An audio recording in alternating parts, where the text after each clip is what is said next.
Olá, gente, eu sou o professor Vela e nós estamos aqui para tentar matar dois coelhos com um tiro. Vamos falar um pouquinho, um tantinho da prova de linguagens, códigos e suas tecnologias e um tantão da prova de redação. Primeiro, linguagens, códigos e suas tecnologias, teste de múltipla escolha do tipo ABCDE. Bom, você sabe então que a prova não é apenas de língua portuguesa. O código e a linguagem não é apenas a linguagem verbal. Nós vamos ter outras linguagens. Esteja preparado. Você vai ter nessa prova de linguagens e códigos questões com base em artes. Então você vai ter questões com base em pintura, em escultura, em música e suas respectivas linguagens. Esteja preparado também para questões com base em outras artes como teatro e dança. E no caso de teatro e dança, essas artes vão se casar também com educação física. Educação física, esporte, está na parte linguagens, códigos e suas tecnologias. Por quê? Porque tanto esporte quanto dança e teatro, a gente tem a linguagem corporal. Então vão ser questões com bastante material visual, né? Fotografias, principalmente, e desenhos. E aí é importante a expressão do corpo. Para a gente trabalhar com diferentes linguagens, que não apenas a linguagem verbal, eu preparei aqui uma questão com base em códigos de apelo cromático, ou seja, códigos inspirados em cores. Vamos olhar a questão então. Olha só. Esse código aqui, tão conhecido de tantos, né? O código de trânsito. Nós temos aqui o famoso semáforo. O semáforo, o nome do semáforo varia de região para região do Brasil. Aqui em Curitiba a gente fala em sinal, sinaleiro, como no Rio de Janeiro. Na Bahia, eles chamam de sinaleira, é feminino. Em São Paulo é o farol, é o semáforo. E os códigos de base cromática. Vermelho, pare. Amarelo, atenção, fique esperto. Verde, pode passar, avançar. Vamos olhar um outro código bastante popular de base igualmente cromática. Temos aqui o apito que identifica o árbitro de futebol, o juiz. E temos ali os dois cartões, o cartão amarelo e o cartão vermelho. Cartão amarelo, advertência, fique esperto. E o cartão vermelho, expulsão, você está fora, pare de jogar, você está fora. Bom, com base nessas duas linguagens e nesses diferentes códigos cromáticos, a gente propõe a seguinte questão. Partindo do princípio de que, na arbitragem do futebol, o cartão amarelo significa advertência e o cartão vermelho significa expulsão, e relacionando isso com os significados das cores do semáforo, esse é o ponto principal. Relacionando com as cores do semáforo, assinale a alternativa que apresenta uma razão coerente para a aplicação de um hipotético cartão verde em uma partida de futebol. A. Cartão verde para um jogador que comete uma infração não intencional. B. Para um jogador que se contunde e pede para ser substituído. C. Para um jogador reserva que aguarda autorização para entrar em campo. D. Para o jogador que sofre uma falta. Ou E. Para o jogador que comete uma infração sem contundir o adversário. Bom, se a gente fosse discutir apenas o cartão verde, comparado ao vermelho e ao amarelo, a gente podia pensar em um cartão verde como um prêmio para quem faz uma boa jogada, ou para quem faz uma falta e não machuca o adversário, ou, enfim, para quem passa o jogo inteiro sem fazer falta. Mas, na verdade, a gente tinha que pensar nesse hipotético cartão verde relacionando ao semáforo. Sinal vermelho, pare. Cartão vermelho, fora do jogo, sai. Sinal amarelo, cuidado, fique esperto. Cartão amarelo também, cuidado, fique esperto. Sinal verde, pode passar.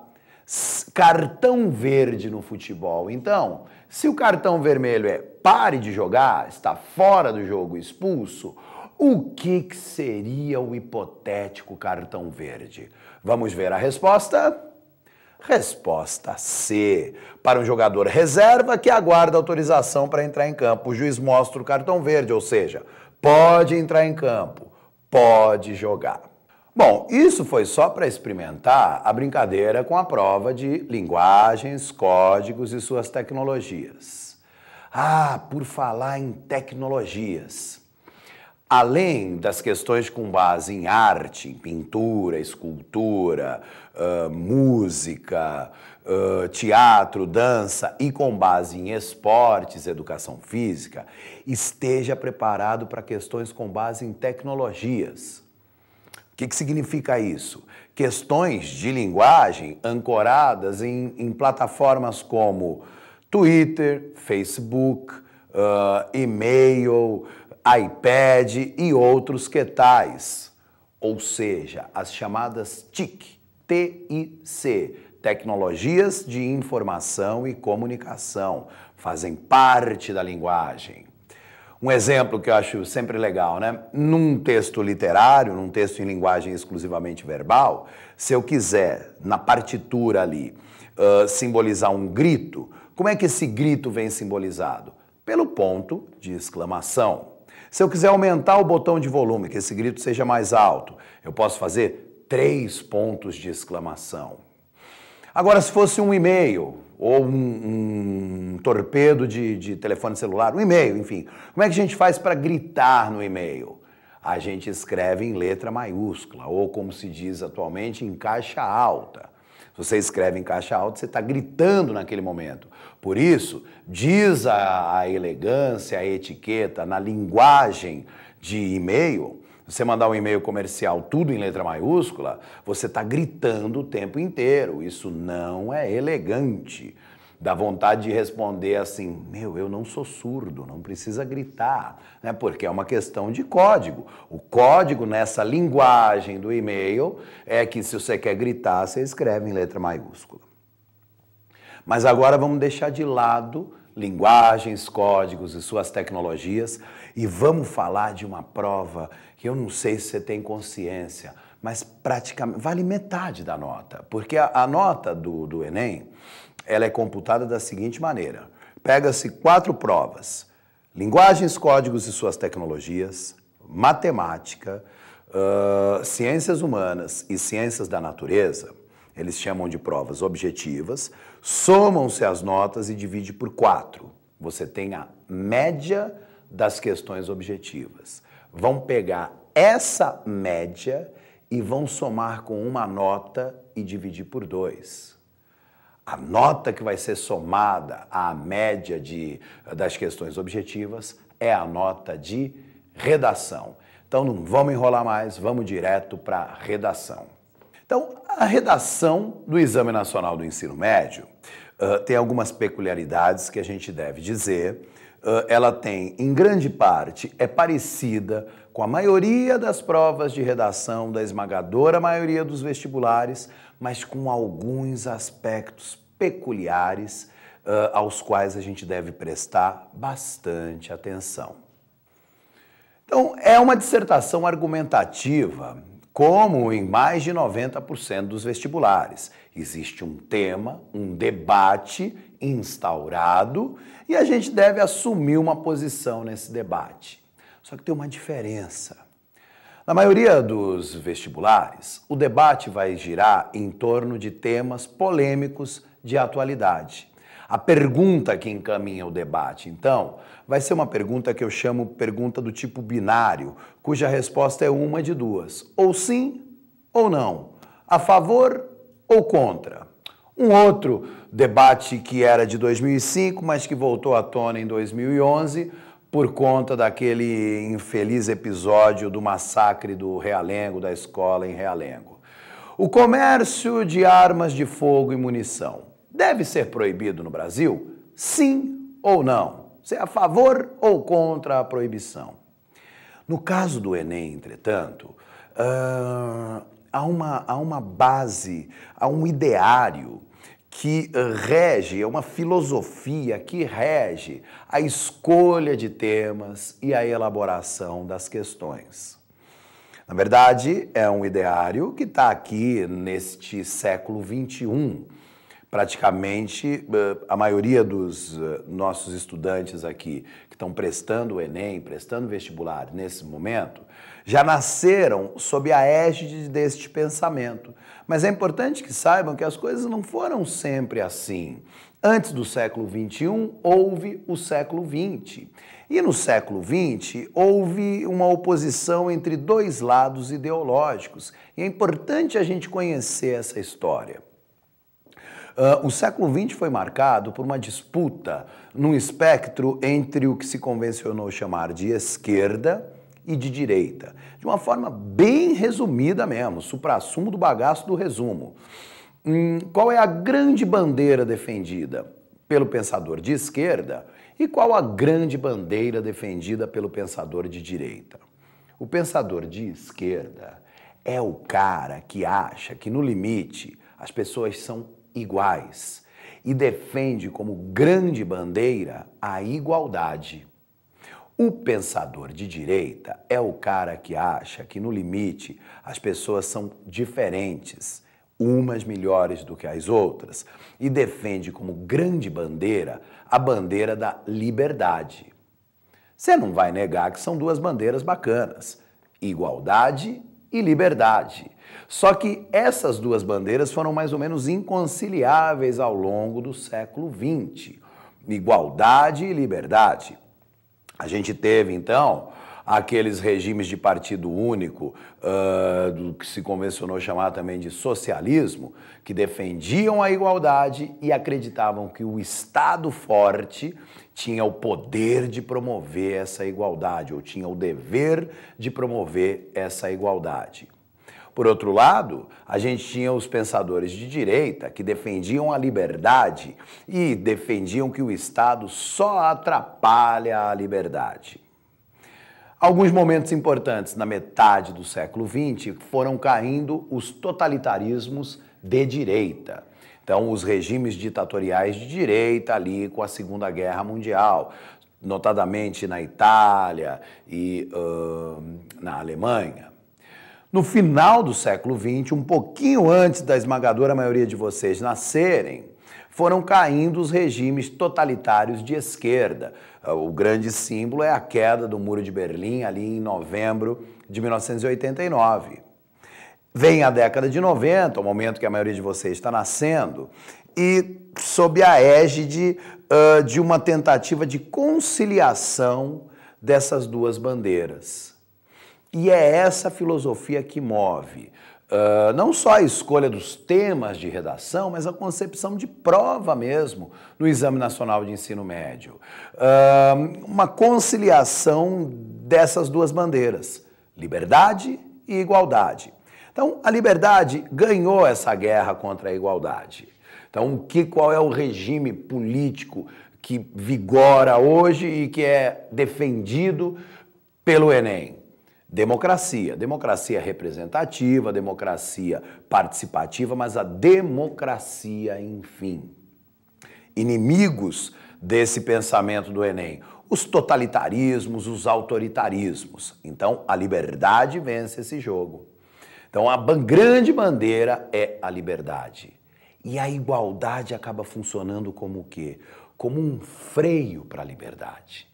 Então, antes de você escrever no Enem, você tem que pensar o seguinte: o mundo está ficando legal. É um pensamento otimista. O mundo está ficando legal. A liberdade venceu o jogo. Só que a igualdade funciona como limite para a liberdade. Então a escolha dos temas vai trazer o seguinte, em vez de trazer um debate do tipo a favor ou contra, vai trazer um problema. A ideia que você deve pensar é assim, o mundo está ficando legal. Há alguns problemas que a gente tem que tentar resolver para o mundo ficar bem legal. Essa que é a ideia. Então, a pergunta debate, no caso do Enem, não vai ser uma pergunta do tipo a favor ou contra, não vai ser uma pergunta do tipo sim ou não. Você deve entender o tema de redação como se fosse uma pergunta do tipo como. Mesmo se não for uma pergunta, se for uma frase-tema, tente na sua cabeça, antes de escrever, transformar essa frase-tema numa pergunta do tipo como.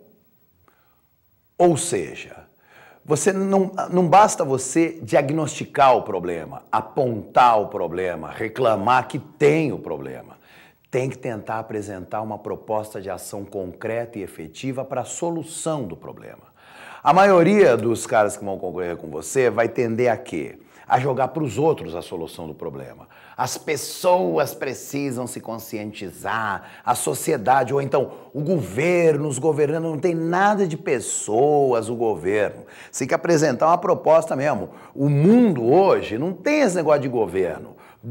Você acha que sempre foi assim, mas não sempre foi, não. É agora, nesse momento, que a gente tem a proliferação de uma tentativa de gestão privada do bem-estar social. Então voluntariado, parcerias público-privado, institutos e organismos privados que vão tentar resolver esse problema, tá? Então nós vamos apresentar um problema para você. Você tem que falar sobre esse problema, demonstrar a existência desse problema e tentar resolver esse problema. Do que eu vou falar? Bom, você tem uma coletânea. Essa coletânea normalmente traz uma imagem de abertura. Essa imagem normalmente é uma fotografia, ou é uma charge, ou é uma tira. Pode ser um gráfico, um mapa, mas normalmente fica entre fotografia e charge. Além dessa imagem de abertura, você vai ter o quê? Informações e opiniões. Lembrar, então, que essa coletânea de textos está ali para você usar. Você deve demonstrar que você é um bom leitor. Então, que você entendeu aquelas informações e opiniões que ali estão e usar. Uso abundante da coletânea somado ao seu repertório pessoal. Lembre também que a argumentação, quanto mais concreta for, mais consistente ela vai ser. O tema já é abstrato. Se a tua argumentação ficar muito abstrata, além de ficar um treco quase que insuportável de ler, também vai ficar muito pouco consistente. Então lembra, quais são os bons argumentos? Fatos. Fatos históricos, fatos jornalísticos de conhecimento de todos. Não venha com argumento do tipo relato pessoal, um vizinho meu, um conhecido meu, não. Fatos jornalísticos e fatos históricos. O que mais? Dados estatísticos, dados de realidade. E também pega muito legal o chamado argumento de autoridade. Quer dizer, você vai argumentar com olhos abertos para a realidade, com fatos, números, e com as vozes dos outros. Depoimentos de pessoas que são autoridades reconhecidas naquele tema. Vamos lá então para a nossa proposta de redação. Para desenvolver esta proposta, leia os textos apresentados a seguir. O primeiro texto é um texto não verbal. Em tempos de Rock in Rio, você deve conhecer esta imagem, né? Este moço aí é o guitarrista, cantor e compositor Herbert Viana, líder da banda Paralamas do Sucesso, que esteve presente no primeiro Rock in Rio em janeiro de 1985. Naquela ocasião, ele tinha um grande sucesso que era a canção Óculos, né? Ele dizia, eu não nasci de óculos, eu não era assim, por que você não olha pra mim? Por que você diz sempre que não? Por que você não olha pra mim? Atrás dessa lente também bate um coração. Aí o Herbert Viana teve um acidente com o planador e como sequela desse acidente, ele ficou sobre cadeira de rodas. Se tornou um cadeirante, um guitarrista cadeirante. Hoje, quando ele canta essa canção, ele brinca. Por que você não olha para mim? Por que você diz sempre que não? Por que você não olha para mim? Em cima dessas rodas também bate um coração. Então, se usar óculos era uma mini deficiência, uma deficiência visual, hoje o Herbert Viana é um cadeirante. O que isso tem a ver com o tema da redação? Vamos olhar mais textos. Some-se a foto do Herbert Viana, um primeiro fragmento de texto que a gente vai ler, da revista do Ministério da Educação e Cultura, lá de 2005, um texto sobre inclusão. Vamos nós ao texto. A inclusão consiste em adequar os sistemas sociais gerais da sociedade de tal modo que sejam eliminados os fatores que excluíam certas pessoas do seu seio e mantinham afastadas aquelas que foram excluídas. A eliminação de tais fatores deve ser um processo contínuo e concomitante com o esforço que a sociedade deve empreender no sentido de acolher todas as pessoas, independentemente de suas diferenças individuais e de suas origens na diversidade humana. Pois, para incluir todas as pessoas, a sociedade deve ser modificada a partir do entendimento de que ela é que precisa ser capaz de atender às necessidades de seus membros. O desenvolvimento, por meio da educação, reabilitação, etc., das pessoas com deficiência, deve ocorrer dentro do processo de inclusão e não como um pré-requisito. Como se essas pessoas precisassem pagar ingresso para poderem fazer parte da sociedade, das escolas comuns, das empresas comuns, etc. Assina o texto Romeu Kazumi Sasaki, da Revista da Educação Especial, do MEC. Então você vê que o primeiro texto traz um pressuposto, uma intenção do Ministério da Educação de incluir as pessoas com deficiência no rol das pessoas comuns. São apenas diferentes e não inferiores. É aquela nossa conversa. A liberdade, mas a igualdade funciona como um freio para essa liberdade. Vamos ver mais um texto dessa coletânea.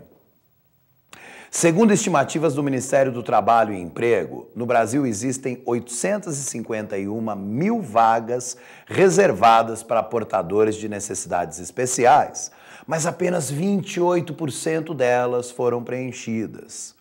Para a consultora Andréa Goldschmidt, a postura tem que ser de inclusão, abre aspas. A empresa não pode transformar a lei em um programa filantrópico. É importante que os empresários saibam que, na maioria das vezes, vão encontrar profissionais sem experiência, mas com qualificação. A empresa tem que estar disposta a investir um pouco mais nesse profissional, fecha aspas. Apesar de não cumprida com rigor no Paraná e no Brasil, para os especialistas, a lei, além de necessária, representou um avanço desde que foi instituída. Na opinião da procuradora Tereza Cristina, a lei gerou um progresso, abre aspas. A situação é muito melhor do que há 10 anos. Essa lei ajudou a quebrar o preconceito que existia, diz. Segundo o IBGE, 14,6% dos brasileiros possuem algum tipo de deficiência.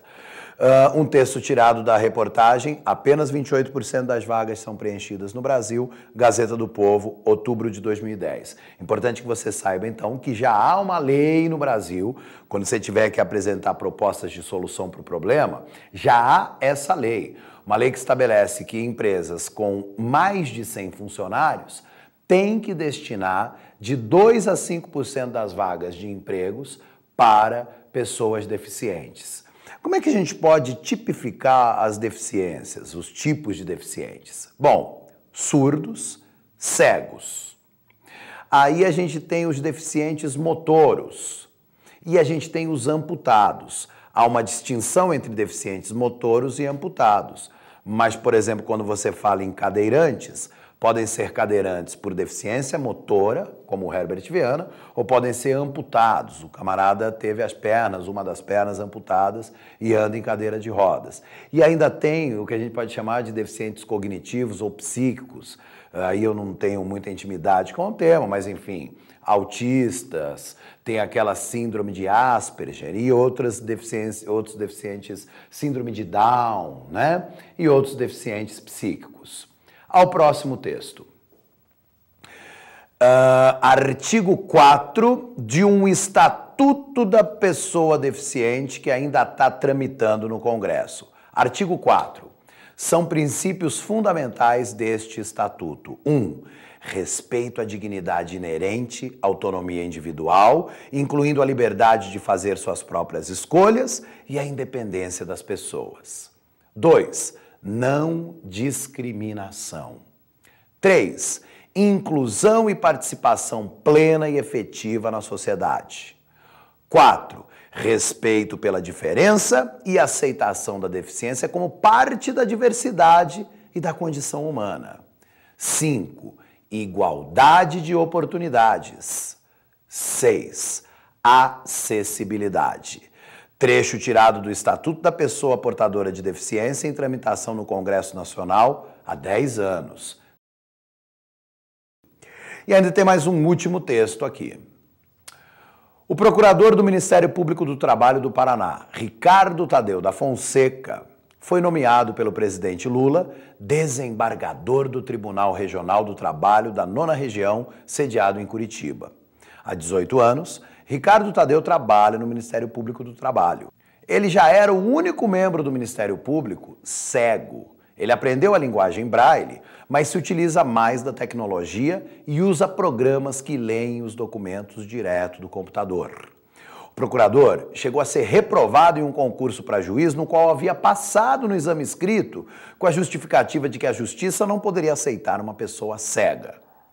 Abre aspas. Acabaram me reprovando. O poder não estava pronto para uma pessoa cega naquela ocasião, disse o Dr. Ricardo ao site Jus Brasil. Dr. Ricardo Tadeu, de quem eu tenho a honra de ser amigo pessoal, né? Ele também, como eu, é paulista, paulistano e principalmente São Paulino.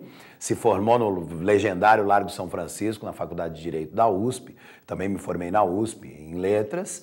E ele está aqui no Paraná e é desembargador aqui da 9ª Região, em Curitiba. Bom, a partir dessa coletânea de textos, começou com a imagem do Herbert Viana, terminou com o caso do Dr. Ricardo Tadeu, entremeado por algumas notícias, informações e também por trecho do Estatuto da Pessoa Deficiente, vamos à proposta de redação para você se divertir.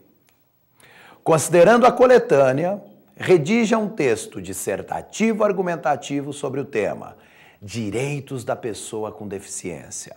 Como enfrentar esse desafio nacional? Então é uma pergunta do tipo como? Você deve apresentar uma proposta concreta de ação efetiva para a solução desse problema para o mundo ficar mais legal. Esse deve ser o seu pensamento na hora de redigir a redação. Mesmo que o tema não seja apresentado como uma pergunta do tipo como, transforme o tema numa pergunta do tipo como e busque uma solução. 1/5 da nota vai ser pela proposta de solução que você apresentar. Vamos fechar a brincadeira apenas com as instruções complementares que são padrão na redação do Enem. Instruções. O texto deverá ter no mínimo 15 linhas escritas. Ao desenvolver o tema proposto, procure utilizar os conhecimentos adquiridos e as reflexões feitas ao longo de sua formação.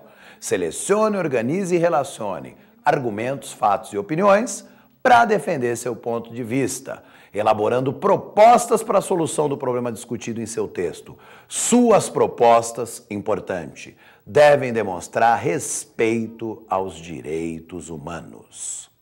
Bom, a gente vai terminando aqui. Espero que tenha sido útil a nossa abordagem para o seu desempenho no Enem, né? Lembrar isso então, no caso da redação, existe um problema que você deve tentar resolver. Eu desejo um bom desempenho a todos vocês, desejo boa sorte, principalmente a quem merece, e um grande abraço.